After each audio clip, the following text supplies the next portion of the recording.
Hello everyone. Today I am going to teach you a very interesting topic, that is marketing management. As you can see that marketing management is comprises of two words. One is marketing and another is management. And you are very well versed with these two concepts, marketing and management. So as you know that marketing is exchange of goods and services, and management, you know very well that management means planning, organizing, staffing, directing and controlling the activities of the organization. So if we join two words, marketing, management, then it refers to simply management of all the activities related to market. So अगर कोई आपसे पूछता है marketing management क्या है, तो आप normally कह सकते हैं कि मार्केटिंग मैनेजमेंट का मतलब होता है मार्केट से रिलेटेड जो भी एक्टिविटीज़ हैं उनको मैनेज करना. You can normally say that marketing management refers to planning, organizing, directing and controlling the activities which result in exchange of goods and services. So marketing management deals with creating and regulating the demand and providing goods to customers for which they are willing to pay a price worth their value. So जो भी आपकी goods की value होगी, उस जो भी price होगा उसको वो कस्टमर्स पे करेंगे. More over marketing management performs all the managerial functions in the field of marketing. So marketing management एक ऐसा प्रोसेस है जो मार्केटिंग के सारे प्रोग्राम्स को मैनेज करता है जिससे कि ऑर्गेनाइजेशन गोल्स और ऑब्जेक्टिव्स अचीव हो सकें.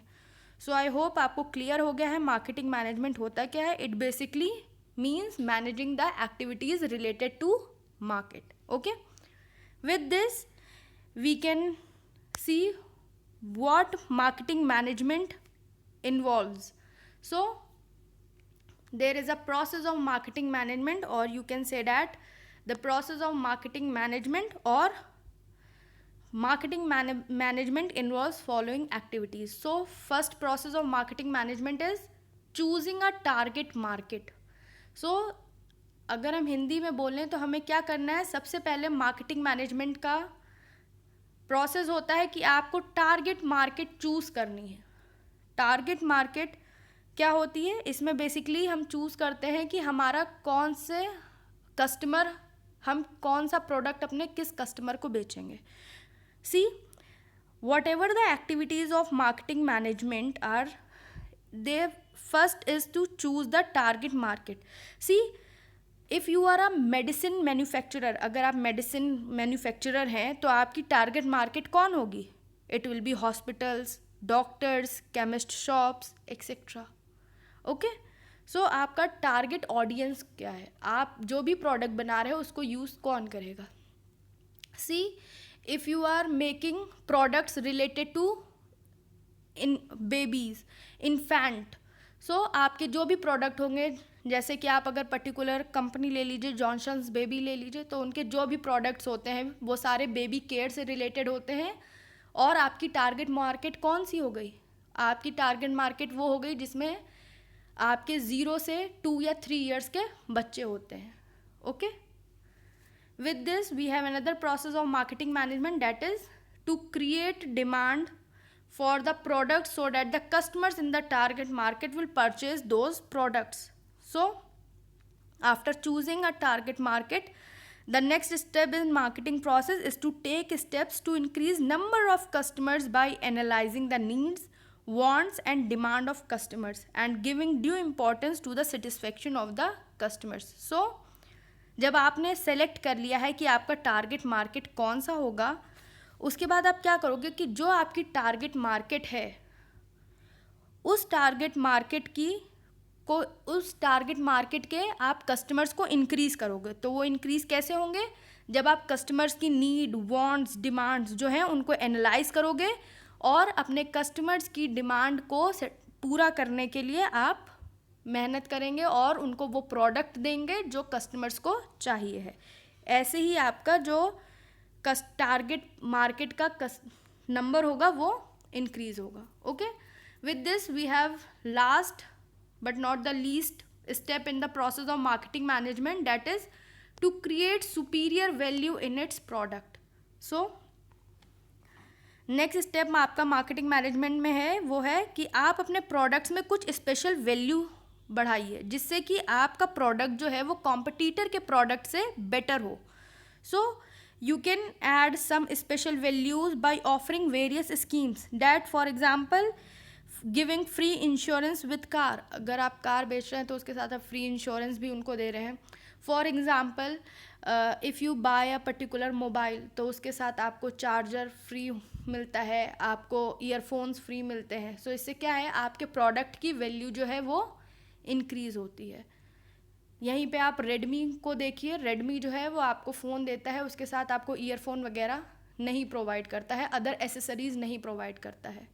ओके, सो आई होप आपको क्लियर हो गया है मार्केटिंग मैनेजमेंट क्या है और क्या स्टेप्स लिए जाते हैं मार्केटिंग मैनेजमेंट के प्रोसेस में. Okay, with this we have some of the concepts of marketing management, that is, so the market concept is the strategy that firms implement to satisfy customers need and to increase sales and to maximize profit and beat the competition.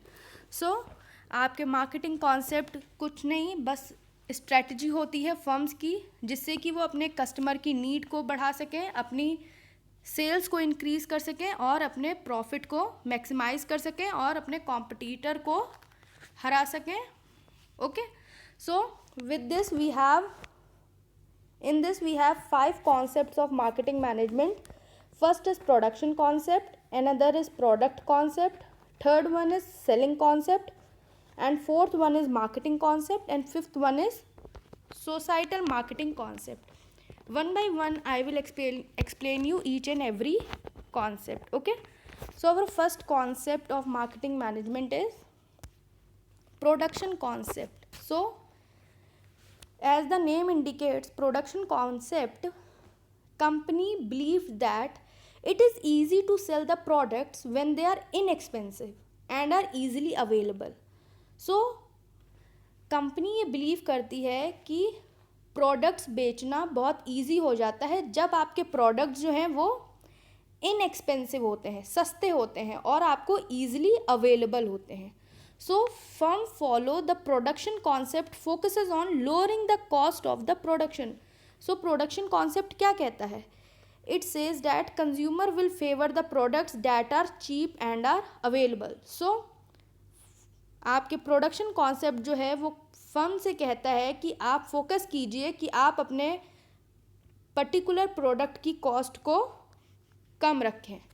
सो यहाँ पे main focus क्या होता है? यहाँ पे main focus होता है large scale production करके आपको पर्टिकुलर प्रोडक्ट की कॉस्ट को कम करना होता है. Okay, so this concept is one of the oldest marketing management orientation that guides sellers. See for example, you see in Amazon or in retail stores, the market is flooded with cheap products from China. Everything from the cheap plastic product from China is on your cart. So if I have to take the example, see the best example of production concept is Vivo. Yes, you heard it is right. Vivo mobiles जो होते हैं आपके, the Chinese smartphone brand. So their phones are available in almost every corner of the Asian market. So आपका जो production concept है वो simply ये कहता है कि प्रोडक्ट्स आपके तभी सेल होंगे जब वो इनएक्सपेंसिव होंगे और ईजिली अवेलेबल होंगे. Okay, with this we have another concept that is product concept. So आपका प्रोडक्ट कॉन्सेप्ट इसलिए आया बिकॉज आपके प्रोडक्शन कॉन्सेप्ट की एक ड्रॉबैक है और वो ड्रॉबैक क्या है?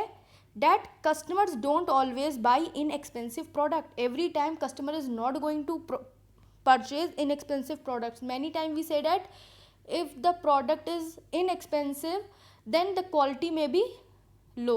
ओके, सो इसी के लिए आपका दूसरा कॉन्सेप्ट आया जिसको हम बोलते हैं आपका product concept. So the product concept says that consumer will favor products that offer the most in quality, performance and innovative features.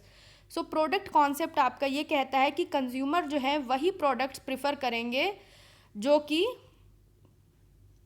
आपके अच्छी क्वालिटी प्रोवाइड करते हो, जिनका परफॉर्मेंस अच्छा हो और इनोवेटिव फीचर्स हो. Okay, so under this concept marketing strategies are focused on making continuous product improvement. So आपका जो प्रोडक्ट कॉन्सेप्ट है वो क्या कहता है कि कंज्यूमर वो प्रोडक्ट्स प्रेफर करते हैं जिनकी क्वालिटी अच्छी हो, परफॉर्मेंस अच्छी हो, उसमें इनोवेटिव फीचर्स हो. सो यहाँ पे मार्केटिंग स्ट्रेटजी ये कहती है कि फर्म को कॉन्टिन्यूअस प्रोडक्ट्स में इम्प्रूवमेंट करते रहना चाहिए जिससे कि उनके प्रोडक्ट्स जो हैं वो सेल हो सकें. So when you think of high quality products, so आपके दिमाग में क्या नाम आएगा? Of course it will be Apple. So Apple will be the one of the top ones. Their products are so good that they set industry trends and standards. Moreover, आपने Apple के products में देखा होगा कि उनके जो भी particular products आते हैं उनके कॉन्टीन्यूसली इनोवेटिव फीचर्स होते हैं और उनके प्रोडक्ट्स इतने अच्छी क्वालिटी के होते हैं कि वो एक मार्केट ट्रेंड सेट करते हैं. ओके, सो इसके साथ हमारा नेक्स्ट कॉन्सेप्ट है वो है selling concept. So in my previous video you already learned many things about selling because there was a concept that is difference between marketing and selling. So as you know that selling concept क्या कहता है? See, company believes that product will not necessarily sell themselves, therefore customers need to be convinced to buy the product, and it can only happen when company will adopt some aggressive selling and promotional tactics. So आपका selling concept ये कहता है कि consumer जो है वो अपने आप गुड्स को नहीं खरीदेगा, फर्म के प्रोडक्ट्स नहीं खरीदेगा अनलेस एंड अनटिल कंपनी जो है लार्ज स्केल सेलिंग और प्रमोशन एफर्ट नहीं डालेगी. सो यहाँ कंपनी का ये मानना होता है कि प्रोडक्ट्स खुद बे खुद नहीं बिकते हैं और कस्टमर्स जो है उनको कन्विंस करना पड़ता है कि वो आएँ और प्रोडक्ट को खरीदें. इसके लिए कंपनी क्या करती है? कंपनी अग्रेसिव सेलिंग और प्रमोशनल टैक्टिक्स यूज़ करती है. सो सेलिंग कॉन्सेप्ट आपका जो है वो फोकस करता है on creating sales transaction rather than on building long term and profitable consumer relationship. So आपका जो सेलिंग कॉन्सेप्ट है वो सिंपल फोकस करती है कि आपका प्रोडक्ट कब कैश में कन्वर्ट हो जाए. सो नाउ डेज और you can say earlier the best example of selling concept is soft drinks. Yes, you heard it right, because most of the soft drink companies, whether they are Mountain Dew, they are Pepsi, or it is Thumbs Up, etc., they all follow selling concept because these drinks have no health benefits. Actually they harm our health and you can easily replace them with the water, and company knows it very well. So still they spend million of dollars on the advertisement. See, if you see the advertisements of Mountain Dew, Pepsi or Thumbs Up, you can see that these advertisements of soft drinks are hard to miss. Companies pushing it hard using their ads. So आपका जो selling concept है उसके भी कुछ drawback हैं. क्या है उसके ड्रॉबैक? सी, इनका मेन फोकस होता है कि अपने प्रोडक्ट को कैसे भी कैश में कन्वर्ट करें इंटेंसिव प्रमोशनल टेक्निक्स करके. बट यहाँ पे इनका प्रॉब्लम क्या हुआ कि यहाँ पे ये सिर्फ अपने सेल्स ट्रांजैक्शन को इंक्रीज़ करते हैं, ये अपना कस्टमर रिलेशनशिप जो है वो बिल्ड नहीं करते हैं और ये लॉन्ग टर्म रिलेशनशिप कस्टमर के साथ नहीं रखते हैं. So selling can succeed in short run and but not long run. इसी के लिए आपका दूसरा कॉन्सेप्ट आया, वो है आपका marketing concept. You are very well versed with this particular concept because marketing concentrates on the need of the customer. So marketing का पूरा कॉन्सेप्ट ये कहता है कि कस्टमर की जो नीड है हम उसके अकॉर्डिंग प्रोडक्ट बनाएंगे और कस्टमर को देंगे. This concept says that product should be designed and produced keeping in mind the needs of the customer and try to satisfy the need better than the competitor. Basically, in this concept, firms don't sell what they have, but they produce and sell what customers want. So, marketing management जो है वो customer first approach को बढ़ावा देती है। So marketing concept का पूरा focus ये रहता है कि जो भी कस्टमर की नीड है, जो भी टारगेट मार्केट की नीड्स हैं, उसके अकॉर्डिंग हम प्रोडक्ट बनाएं और कस्टमर्स की नीड को सेटिस्फाई करें better than those of the competitors. For example restaurants हो गए, आपके स्टार्टअप्स हो गए, they do follow the market concept. They try to understand the consumer and deliver the best product or service which is better for the competition, which is better than the competitors. Okay, so with this we have last concept of marketing management, that is societal marketing concept, or you can say societal concept. So इसमें क्या होता है? See, marketing concept is satisfying customer need at its best possible manner, but it got some criticism from the people who are concerned about society and environment. So जो लोग society और environment के लिए concern रखते हैं उनसे marketing concept को criticism मिला है. They argued that company should not blindly follow the goal of the customer satisfaction as it will lead to many social and environmental ills. So therefore customer satisfaction must be within the ethical ecological aspects of our society. So आपका societal concept जो है वो कहता है कि marketing strategy जो है, जो भी मार्केटिंग मैनेजमेंट की स्ट्रेटजीज़ हैं उनको डिलीवर किया जाए keeping in mind the value of the customers. So आपकी कस्टमर्स की वैल्यू को भी दिमाग में रखा जाए, उसके साथ साथ आप कस्टमर और सोसाइटी के वेलबींग को भी इम्प्रूव कीजिए. आप सिंपली ब्लाइंडली कस्टमर की नीड्स को फॉलो अप ना कीजिए, आप कस्टमर्स की नीड को फॉलो कीजिए अपने इथिकल और इकोलॉजिकल मीन्स को दिमाग में रखते हुए. इथिकल इकोलॉजिकल आपके जो भी एस्पेक्ट्स है सोसाइटी के उनको दिमाग में रख करके आप कस्टमर्स की नीड को पूरा करें. This concept puts human welfare on top before profits and satisfying the wants. So आपका जो societal concept है ये human welfare को सबसे ऊपर रखता है और उसके बाद पूरा करता है अपने profit और customer की needs को satisfy करना. Okay? So societal marketing concept is all about delivering value to customer in a way that maintains or improves both the consumer and society well-being. So societal concept आपका normally ये कहता है कि आप सारी चीज़ें मार्केटिंग मैनेजमेंट की strategy को दिमाग में रखिए और अपने प्रोडक्ट्स को और सर्विसेज को इस तरीके से बनाइए कि कस्टमर की नीड के साथ साथ आपके सोसाइटी के इथोलॉजिकल और इकोलॉजिकल एस्पेक्ट्स भी कंप्लीट हों. इसका हमारे पास सबसे अच्छा एग्जांपल है आपका टेस्ला कंपनी का, as Tesla is promising a big push for green energy with electric cars and solar proof panels and tiles. Okay, so I hope आपको ये टॉपिक बहुत इंटरेस्टिंग लगा होगा पढ़ने में. मोर ओवर अगर आपको इसमें कुछ भी नहीं समझ में आया हो तो सबसे पहले आप इसको एक बार बुक से भी पढ़ लीजिए. And if you still have any query, any doubt regarding this particular concept, then please ask your queries to me. And if you find my video helpful, please like my video, share it with your friends and subscribe to my channel. Okay, thank you.